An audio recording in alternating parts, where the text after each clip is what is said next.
What's up, guys? Welcome back to my channel. You're watching Talking TV with Lex, but today we are doing something a little different. We're not going to talk TV today. We're actually going to talk a movie today. So I guess we can call this the box office breakdown, if you will. I think that's what I'm going to call when I do movies, because I do want to start talking about some more movies and not just TV. So call this our box office breakdown. Today we are breaking down the Photograph movie. It's Will Packard's newest movie with Lakeith Stanfield and Issa.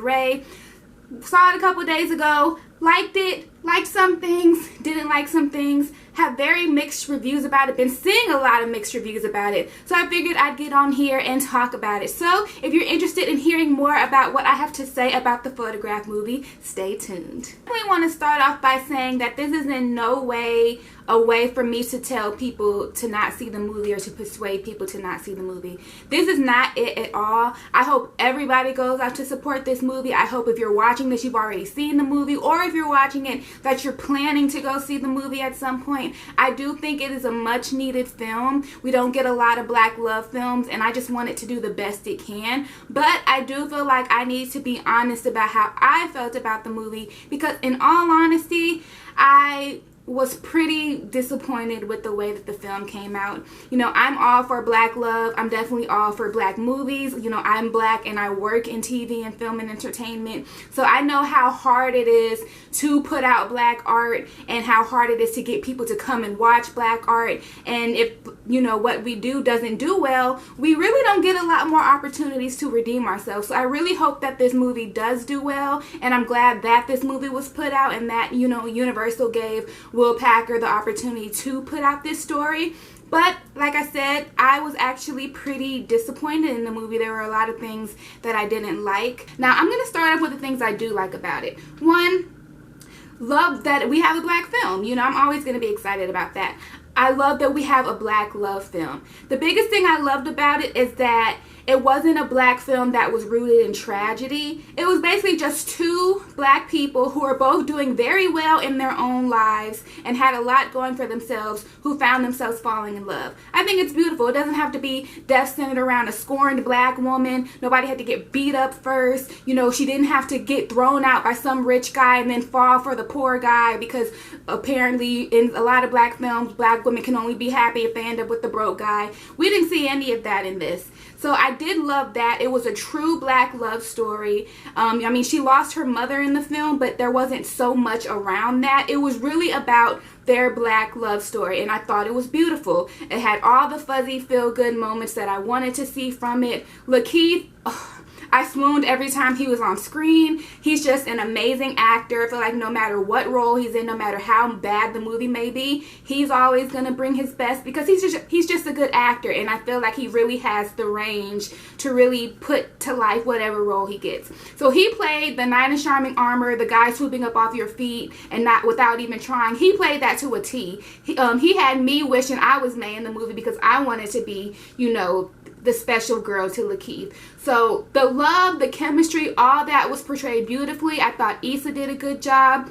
I was a little hesitant with Issa, because while I love her in Insecure, we haven't really seen her come out of her shell as a true actress yet, and sometimes she can come off a little bit dry, but I thought she did a good job in this film. So I think them as a couple and their love story really was a beautiful thing. I also thought it was shot beautifully. I thought the light just hit their skin perfect. Like, it just captured black, you know, style and love and culture in such a beautiful way. You know, we got to see the art of it. We got to learn a little bit of history in it. I think that was such a beautiful way. I think they hit that right on the head with that. But where I really was just disappointed was the story overall. So the story in this movie is basically, you know, Issa's mom just passed away. It's a mom that she hasn't really been the closest to, and her mom decides to leave her a letter. It just kind of explaining her life and why she made the decision she did, and some of the things she's done to her and as a mom, and how she feels like she could have done better. So Issa's going through a place in her life where she's really getting to know her mom in a different way. And at the same time, we have Lakeith, Michael Block. He's a writer. He's doing a story about a man who was in love with Issa's mom. Yeah, so her mom and the guy that Lakeith is doing a article about, were in love at some point, and other things happen in the movie that of course bring them together. And immediately when they meet because he wanted to learn more about her mom. They instantly hit it off and fall in love. Not saying that, you know, you can't get head over heels and fall in love in a matter of a week. And like I said, I did feel like the portrayal of their love in the movie was beautiful. But I'm not gonna lie, I felt like it was kind of hard to believe the love that they had in the movie for a couple of reasons. One, he had just gotten out of a relationship, and majority of the movie he was talking about this other female. We don't really get to know what happened with them, and you know why he's in this place with this woman. And apparently, you know, he was going to see the woman when he was going to see the man that dated Issa's mom. So I just felt like they didn't really give us a lot with his background with that woman and his past relationships. Two, you know, it seemed like their relationship kind of went from 0 to 100 really quickly. You know, they meet, they have a really good date, they have sex, and then boom, they're talking about living together. You know, she's telling him she can't live without him. And to me, it just felt very sped up without us really... It left me confused on the timeline. It's like at one point I was like, well, maybe they've gone through a couple of months and they just haven't told us. But then they said in the movie that they had only known each other for a couple of weeks. So it's like, okay, so all this has happened just in these 2 weeks. Like, they went from not knowing each other to head over heels in love. Like I said, it could happen. People say there's love at first sight. But to me, watching it in the film, the timeline felt odd to me. I felt like I couldn't really believe the levels of their love based off of what they gave us in the movie. There was one scene where he tells his brother, oh, I'm just not going to hit her up anymore. And then he ends up seeing her when he goes to New Orleans just out of the blue. They didn't know they were going to run into each other. They live in New York, but just so happened to run into each other in New Orleans. And it's like they kind of just pick up where they were. She didn't even question, like, why haven't I heard from you? What's going on? Like, it was just kind of like they were, you know, holding hands and going through life like they never really had any type of lull, or like he didn't ghost her. And now it went from ghosting her to I can't be without you and we should move here. And then out of nowhere, he's like, oh, I'm moving to London. And I just didn't understand why they even went through all this if he was about to move to London. So there was just a lot of things in the movie that kind of made the timeline off for me. And I couldn't really believe the levels of their love based off of what they gave us in the movie. I hope that makes sense. Another thing I didn't really buy was the whole complexity with her mom. You know, from beginning to end of the movie, she was, what if I'm just like her? What if I'm this terrible person? She wasn't really the best mom. But they didn't really give us much about their relationship. The only things we saw with them together, she looked like she was a really good mom. So if Issa didn't say, oh, I don't want to be like my mom, or what if I'm just like her, and saying all these things about her, I wouldn't have ever known that there was any type of issue with her and her mom. So it just made me wonder, like, well, what did her mom do that was so bad? What was the issue? What made it that she wasn't such a great mom, and how did they end up in this place? I just felt like there weren't enough questions answered as far as her relationship with her mom, to the point where I didn't really get what the point was of going back and showing her mom's relationship with the guy. Like, I felt like there should have been more of a tie-in with Issa's story and her mom's story, or more from their complex relationship so I can understand it. Because in reading reviews of it, they were saying that, you know, her mom's complicated relationship is the reason why she couldn't open up to Lakeith.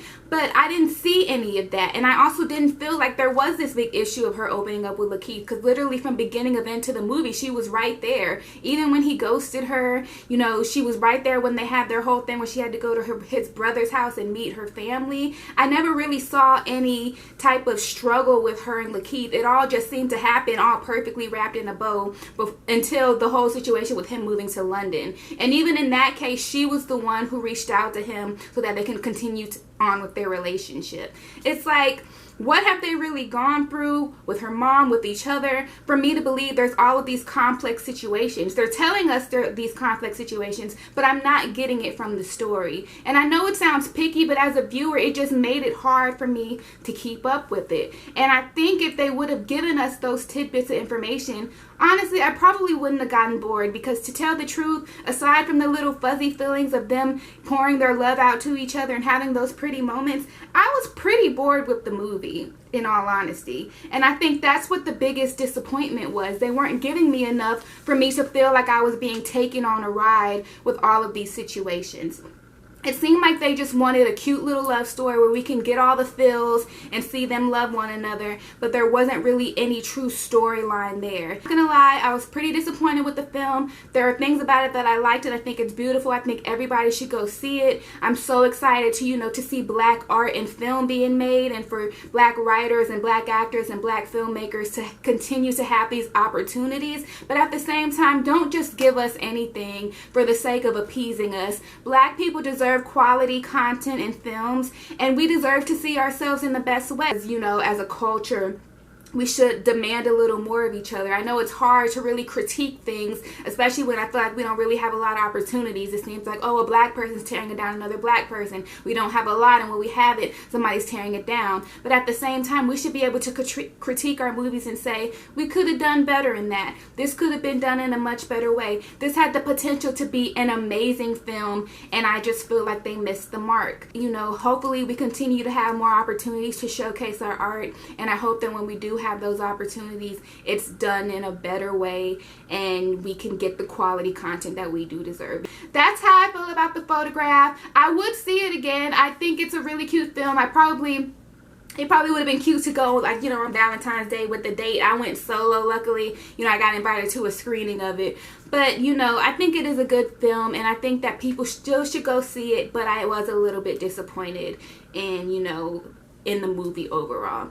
So that wraps up my review of The Photograph. Let me know down in the comments what you think of the movie, what you thought of my review, what other movies you want to see me talking about, since I'm going to be talking about movies now. Just let me know anything that you may want me to know in the comments. Make sure you like this video. Make sure you subscribe to my channel. Turn on those notifications so you know the next time I drop something. And yeah, thank you so much for watching. I will see you guys in the next video. Bye!